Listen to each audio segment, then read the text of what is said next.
If you're an upland game bird hunter in North Dakota, you likely refer to these non-native birds as Huns or Hungarian partridge. In the science world, they have a different handle. Scientifically, they're called gray partridge, but the common name and kind of the popular name is Hungarian partridge, or like people like to call Huns. The first ones that came to North America came from Hungary, so that's where the Hungarian partridge comes from. Gray partridge are cyclic birds, and their numbers have been up for a few years now. They thrive during drought conditions when you have a lot of patchy weeds in fields and insects like grasshoppers to eat. Even though we tied an all-time high from our brood surveys from this year to 1992, we won't come close to harvesting 220,000 again, mainly because the limit was 5 back then, it's 3 now.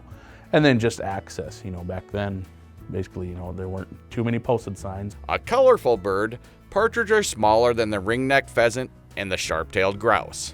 They got really colorful chestnut face.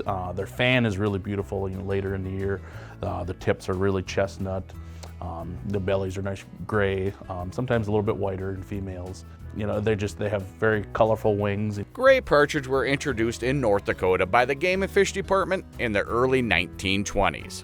In North Dakota, the first documented that the Game and Fish releases were in 1923. We got 100 breeding pair from Czechoslovakia.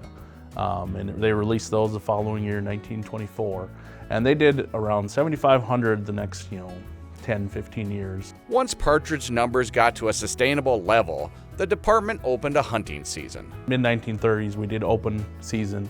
It was only open for a couple days. That was the first hunting season. Closed for a while, and then in the 50s is when it really opened up. Gross says to enjoy these colorful birds now, as numbers will eventually go down. This is Mike Anderson in the North Dakota Outdoors.